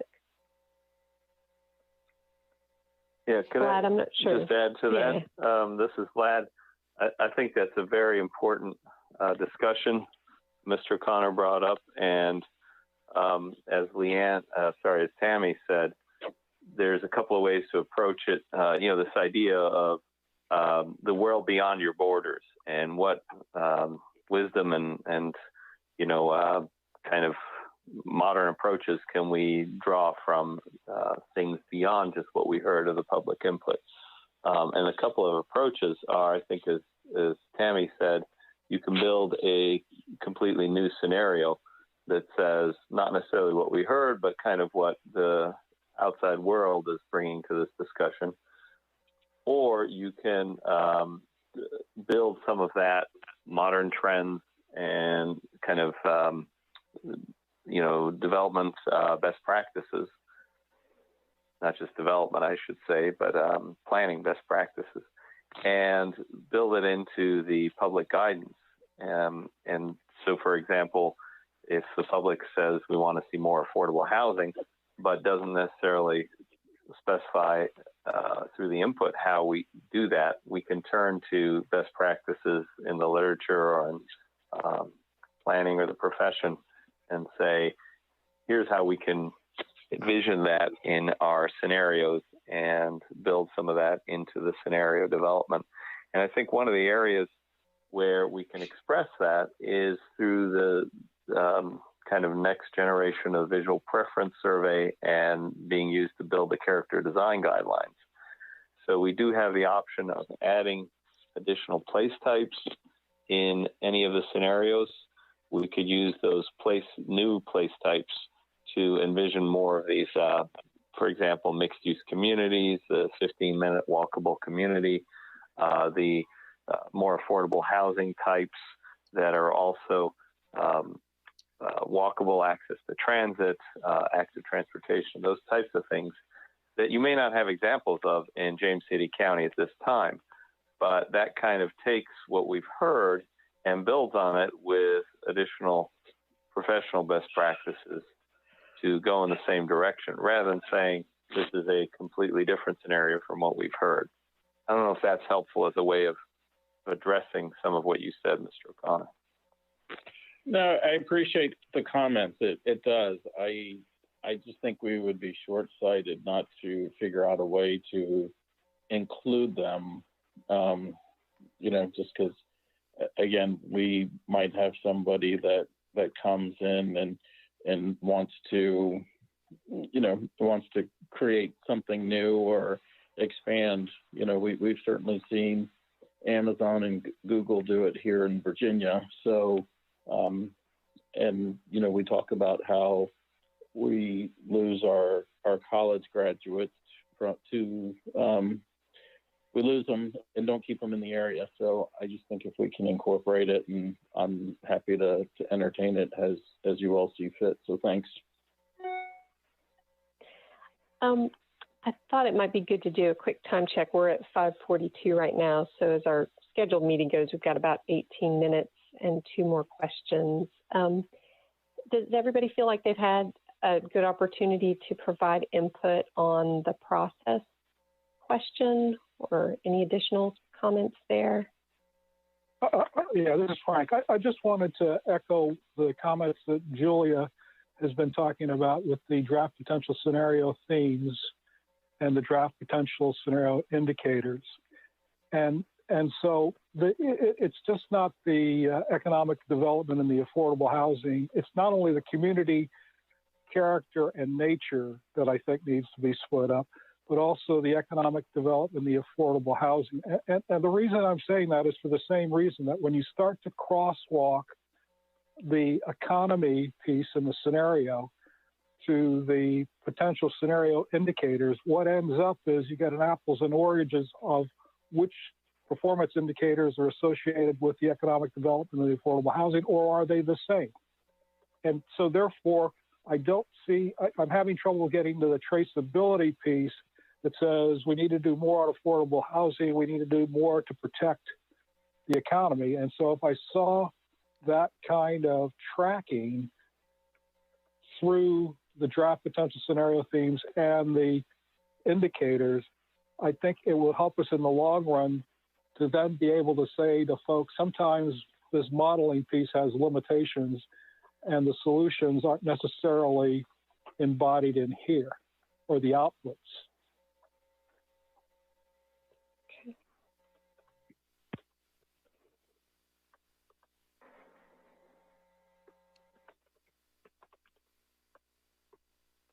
And that would be primarily found in the policies. I think it is the policies, but that's why I've kind of gone through this thing and noodled the performance indicators, and I really appreciated Vlad's walking me through that, because what it enforced in me is the limitations of what the modeling can do, and given those limitations, if you understand that, then the answers are somewhere later on. It's the same way that we do the CIP. You know, there's a scoring criteria, we do that. But then we put some judgment to that to adjust. And I think that's what Vlad was telling me on that one slide, is that we're going to have to apply some judgment to these things, like maybe looking at addition of different higher densities, for example, which isn't the policy that we currently have. But I think that will happen later on. So the only reason I'm trying to bring this thing up, if we're going to try to bring the community into this thing, we need to be very specific about what the limitations are, the modeling are, so, and the traceability of those things, and what it can and cannot do when it comes to these outcomes that they brought in. Great.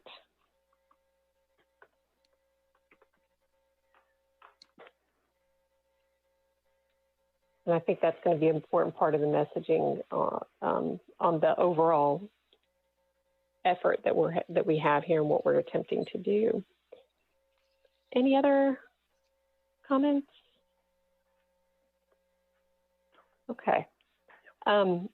So I think that what I was hearing, and Tammy and Vlad, jump in if you have other thoughts, but it seems like there's general support for the process, but definitely some ways that we can be refining and kind of making sure we're addressing all of the comments that you all have shared on this first question.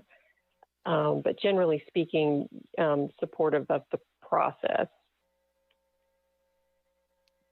Okay, so let's jump over to this second question, which is guidance and affirmation from you all on the draft scenario narrative. And do they ask the questions we want answered? Are they kind of getting at the things that we want to be testing and evaluating? And maybe, Frank, since you were just talking, why don't you, if you've got thoughts, maybe you can go first and then hand the baton off to someone else. Well, I think, once again, what is the question? So the question, you might recall there was this, I don't have the slide number in front of me, but there's a cute picture of a little girl that has the overarching question that we're trying to answer with the scenario planning effort. Maybe somebody who's got that in front of them could read that. Like slide 11, maybe? This is Jack. The question, what are the implications of different land use and related policy directions on the fiscal health, environmental quality, and quality of life over the next 25 years? How well does each scenario meet the county's goals as reflected in the public input we received? I think that's the question you're referring to. Right, that's exactly right. Thank you.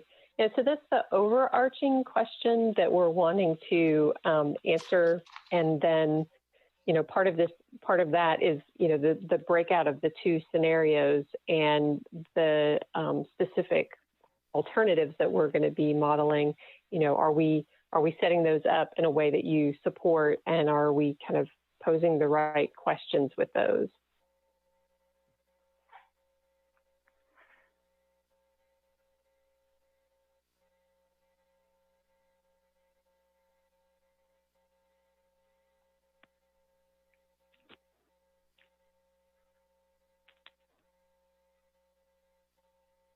Well, I think a lot of the, this is Rich, a lot of the comments from question number one flow over into this question number two. And because that's, you know, seemed to be the focus of the working group, is to say, well, we need some better connections with the comprehensive plan and the categories and so on and so forth. So I see question 1 and 2 sort of being almost one and the same to some degree. I'm sorry, I must have been muted. And so I wanted to point, I knew what the question was. And it was slide 18. And what slide 18 does, it has a dashboard with an arrow that goes back to the goals. And it says, how well did the performance match the goals? And because there are limitations in the performance indicators, I don't think it does. And the goals, whether or not you go into the detail of the comprehensive plan for community character or environment, I don't think it's going to give us those answers. And that's okay. But there are limitations in what this model can do. And so to the question that's posed, no. This is Vlad. Just a quick response. Totally agree with you, Mr. Polster. The one thing that we need the goals framework to tell us for each of the indicators, and trying to remember if our matrix has this or not. If not, we need to add this. Yeah, it doesn't. We have a desired direction. So, for example, proximity of population to active transportation. You'll just get an indicator that 20% are within 5 minutes or whatever. We need to know if you want that needle to go up or down on that. And the way we answer that desired direction for each indicator is the correlation to the goal. So that's how we use those. And now you understand why I'm uncomfortable in the second question and answering in the positive, because of the performance indicators to the goal. You're right. They do not directly say you've achieved success on that goal. They point in that direction. And you're going to have a tough time with the community understanding that when all they want to do is more affordable housing and preserve the environment. Well, it's a good point, but I think we at least will be able to show, say for those two things, some real concrete data that says, Absolutely. you're doing a better job of preserving the environment in this one. Yeah. Absolutely. I'm not trying to say this isn't a good process. Just what are the limitations? Mm-hmm. Always need to qualify that. You're right. This is Julia. I'm looking at the draft potential scenario indicators on the handout, and we had talked about splitting out the indicator themes. I'm wondering why and this kind of goes back to what Jack said right at the beginning, why are we automatically taking the goals from the 2035 plan and carrying them forward, as opposed to, is there a downside to us taking the public input themes and starting with them as we develop the scenarios?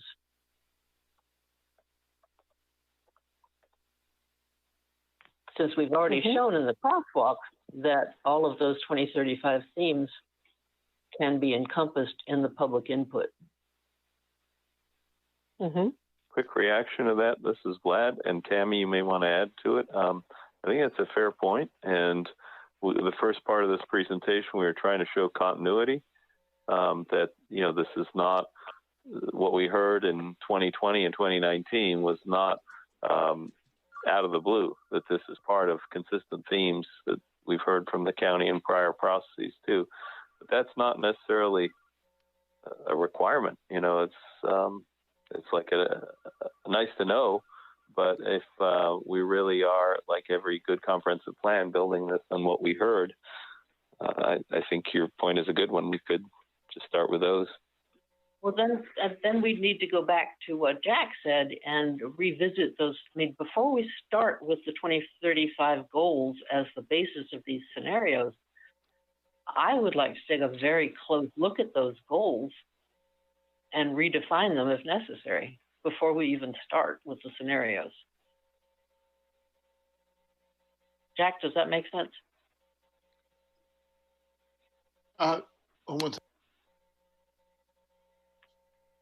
Hello, can you hear me? I'm playing with the mute button here. I'm sorry. Great. And I didn't know which was the chicken and which was the egg. Let me just give you one example, okay? And and I don't expect an answer or anything like that, but this is what caught my attention.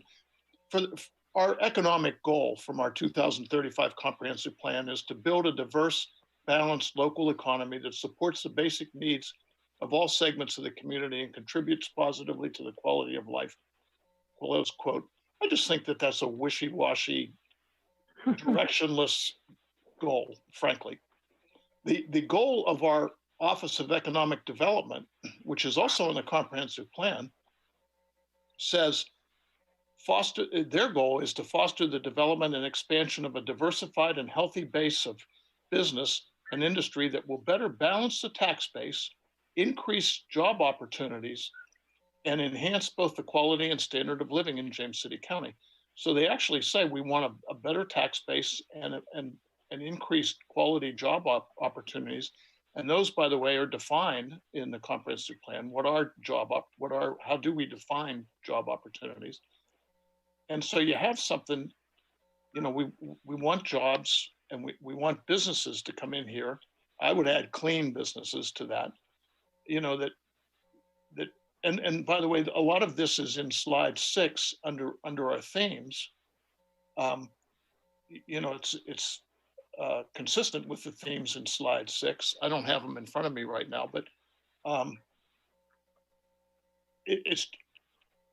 but should we just be discussing that today? Which of those two is better, or does somebody else have an even better one? Or should we wait until we go through most of the process, hear more from the community, and then, and then rewrite the economic goal? I mean, you have to start somewhere, I understand. And this is Julie, but I think that if we're starting on the assumption that the 2035 goals are going to continue as the primary goals, however we might tweak them, I think it needs to be changed now. This is Frank. I went through that same process, but what I did is I went to the strategies and actions underneath those goals, and I pulled out those for the environment and community character and affordable housing to try to track the traceability of the operation, not the operational initiatives, but the performance indicator to those strategies and actions underneath this umbrella goal that doesn't say anything in terms of how it gets done. So I was looking for the indicators that said that we successfully were executing those strategies and actions. And then I did a traceability to the strategic plan and looked at those operational initiatives and tried to look at traceability to the performance indicator to see if we were getting it done. Now, protecting the environment is what everybody's been saying. There's a bunch of goals or not strategies and actions in the goals that talk about how to do that, as well as some studies that the operational initiatives need to fund to do that, like the water piece, which is, we have the documentation of what that's going to cost and how much. So that's the problem I'm having with the performance indicators, is the lack of traceability. And I don't want to throw out a bunch of good strategies and actions. Could I just, this Vlad, suggest something to maybe help not resolve this issue, but add another dimension to it? There is a distinction that we keep forgetting to emphasize as the consultant team between the leave behind model and the scenario testing model. Scenario testing model is a snapshot in time. We use it to, as that one chart showed, we use it to inform the public discussion on how we could restructure the policy framework. But as far as measuring how is the county doing, that's the leave behind model. And that's where you may want a greater traceability and specificity to what will be your new goal framework as a result of this comprehensive plan. And that may be where you measure level of service, you know, for parks, police, fire, all that, against very specific goals. And that's why we were suggesting that, you know, you align those much more carefully afterwards. And you have a general correlation now with these crosswalks. I don't know if that helps. And this is Rich, and I think Vlad is saying, I was getting ready to comment that I think there's a value to using the existing comprehensive plan as one of your modeling scenarios, because the whole idea, or a big part of the idea, my assumption was that you want to say, okay, with this model, here's the road you're on, and this is where you'll be, because every comp plan projects out 20 years or so, and then say, but as a result of the community feedback, here's the new projection, and not necessarily that we want to carry over any of, you know, all of the strategies and actions from the 2035 comp plan, but to at least have a reference point to say, here's what you said 5 years ago. Now this is what you're saying, and here's the impacts. And so, you know, I think if we didn't include the current comprehensive plan as one of the scenario models, there'd be a big gap there when we're trying to present it to the public. This is Tammy. I'm reflecting upon what the last several of you have discussed, and especially with respect to the evolution of our goals. You know, what we're doing for the first time in this process is integrating in scenario planning into our normal comprehensive plan process, and that takes a lot of careful thought and you know, stepping along the way, because what we're really used to is starting with some goals, asking the public for general input, and then sort of launching into integrating that general input into our goals, and then going a step deeper and asking them to validate that and asking them, you know, what specific actions they support, and then writing those up and moving forward from there. And we're layering in this scenario planning process, you know, which is just different for us, and we're always trying to meld the two. But I know, Leanne, that we have envisioned as part of this explore and test phase public input for people to confirm the comprehensive plan vision and goals.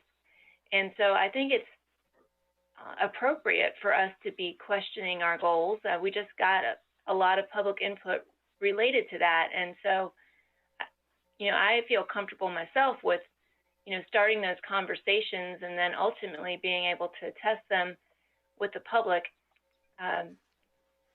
Just this marriage of the two processes leaves me a little bit of a question mark as to, you know, exactly the details of how we'll accomplish that, you know, with the smaller steps. Mm-hmm. Yeah, I think that, so as Vlad was saying earlier, you know, the intention of having, particularly in the handout that has the performance indicators, the comprehensive plan goals, and then the public input, is not to say that those comprehensive plan goals are necessarily the intended outcome or the exact goals that we're trying to achieve in this planning effort. I think that it was intended to show kind of a linkage that between those public input themes we've learned through this process and kind of how they relate to your existing plan goals, and more just kind of affirming that there's a lot in your current plan that does align with what we're hearing now. With respect to kind of, you know, how we move forward and, you know, what we're trying to test and then develop based on that testing, I think that, you know, we had essentially, and it's in one of the slides that Vlad described the process with, so that there's a scenario planning, and then from there we go into the kind of the goals and policies piece, and then we develop the preferred land use plan.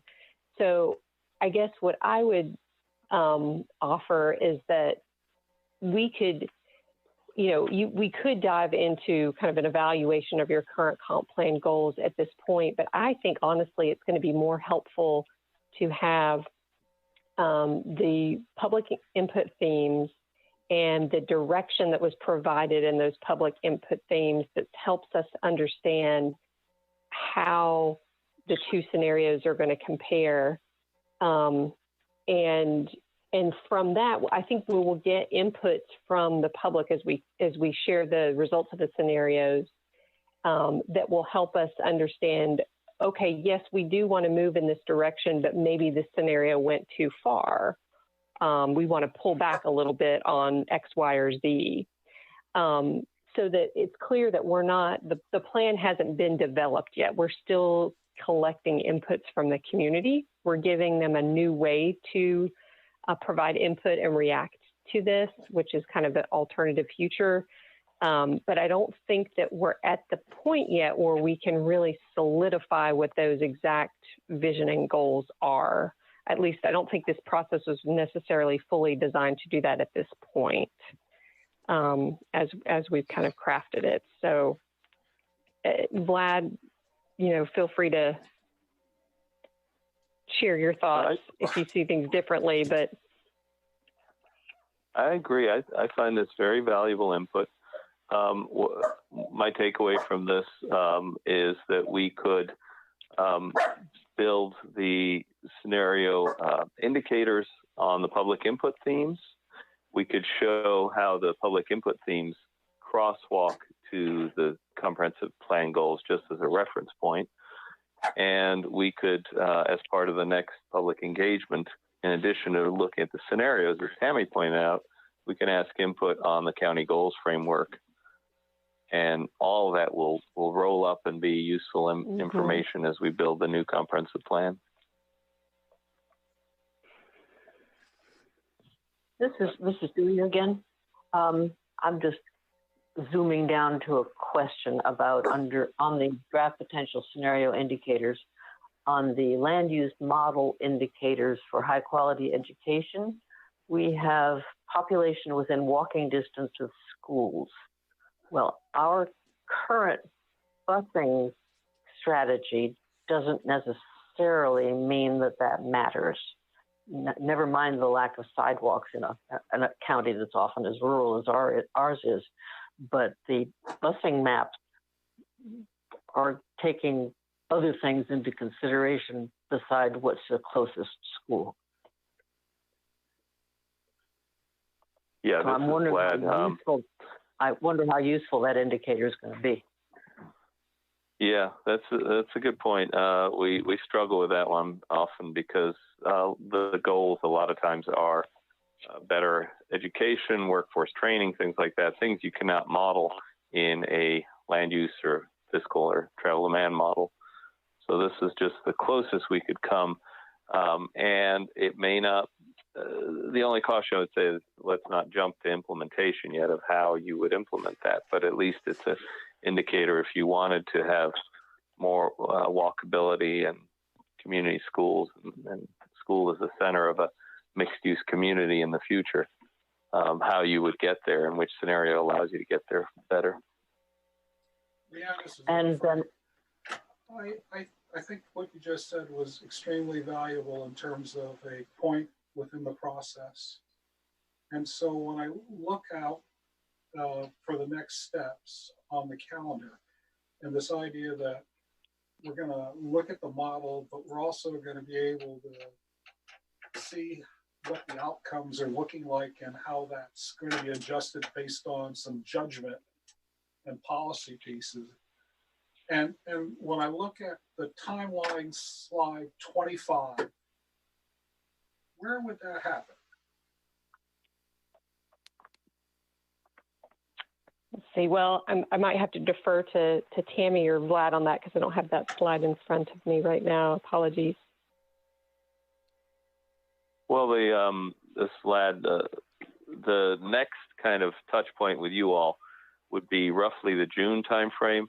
We're going to take this time in the next couple of months to build these scenarios and the performance indicators, get some results, present them to you in June with the goal of going before the public. If you agree with the results or you know, how we present that in the next month or so, you know, July. And then we would get the public input on those.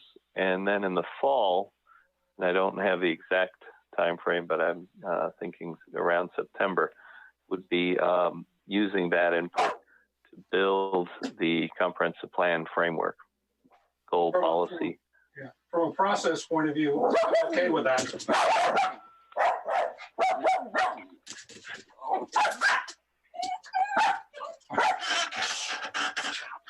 I hear some dissension. Ignore it.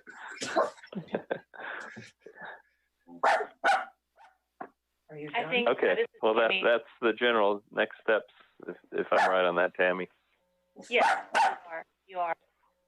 And am I getting it right? I apologize. I'm forgetting if our meeting or public input is targeted for July or August at this point. It's both because we have our assembly in July, but we have that's right. now or very soon the opportunity to extend the online polling presence or surveying presence that we did last time. Okay.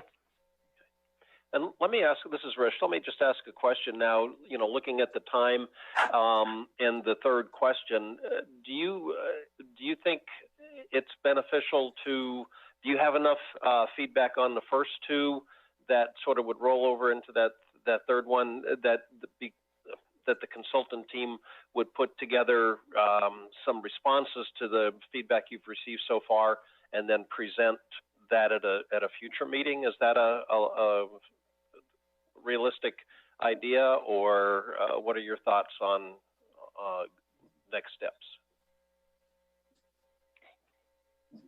That's a good question. So basically, I think that you all have provided some very helpful input on the process and on the narratives themselves. We haven't had a direct conversation necessarily about the questions that we want to ask the public, but I think maybe indirectly we've somewhat been talking about that in terms of, you know, how we're going to message this, you know, being honest about kind of the limitations of the performance indicators. And it seems like the overall question we're trying to answer and getting reactions to the various performance indicators that relate to the public inputs, it seems like you all have generally supported with some, you know, adjustments as you've shared. So I think I don't know if anybody wants to react specifically to this third question, but I think indirectly we've, you know, got some fairly good guidance at this point. But if anyone wants to take it a moment or two and respond more directly, we'd like to provide that to you. It's Tim. I just have one question or comment. I'm not seeing the connectivity from 2035, and I'm not suggesting we throw it out because it lets us know, by comparing to where we were in 2035, it lets us know if we're on the right path or if we need to change direction. But we had in 2035 high quality education, and it's nowhere in the public input information. And I just think we would be remiss not to include it. Now, as a parent of school-age kids, I really would like to see that our schools would have more on the governor's school or trades and the like, that all of our kids have to go now down to Newport News and Hampton. So again, I would just love to get public affirmation of whether or not that's important moving forward.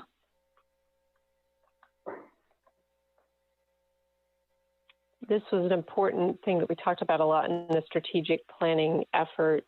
And maybe to kind of Tammy's earlier point about, you know, the opportunity to test some of the existing plan goals and how those maybe need to be adjusted in this update, that might be a way to introduce the education piece.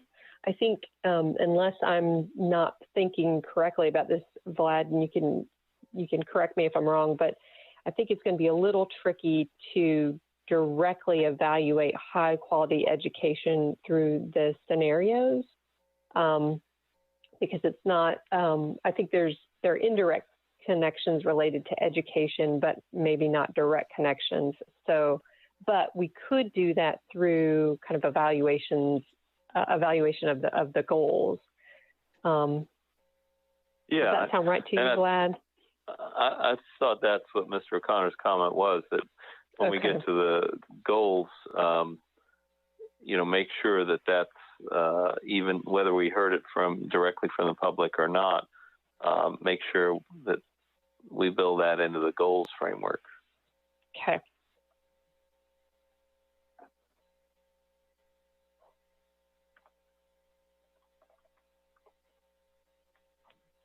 But I would agree on that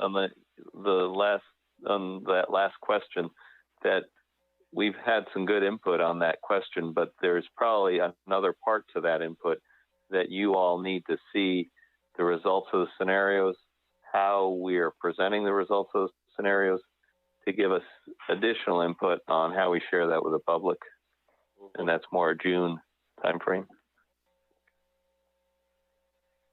This is Rich. That approach makes sense to me if my colleagues are in agreement with that. This is Julian. That sounds reasonable to me too. Okay. And then switching back over to Tammy then, looking at, we had a place mark for the April 13th PC working group meeting. If we didn't go through today what we've gone through, so is it correct to assume then that the PC working group at least would be meeting in May, not April 13th, but on May 6th next? Just to clarify a little bit, I think definitely had April 13th as our placeholder in case we ran into time issues today and weren't able to accomplish our objective. Beyond that, the next Planning Commission Working Group meeting, as I think Vlad indicated, would be in June. Oh, in June, okay. But what I know that you and I may have discussed and referred to was the Planning Commission meeting coming up on May 6th would be, the next group of this body. And so as we adjourn today, that's what we want to keep in mind, is either the April 13th for continuation of the Planning Commission Working Group work, or kind of shifting gears to the Planning Commission regular agenda. Okay. Yep, you're right. I'm just looked at the master calendar, and that's exactly right. So, okay. So at this point, is there anything further Tammy or the consultant team or the Planning Commission wants to discuss? Or should we look to a motion to adjourn to the May 6th regular meeting of the Planning Commission?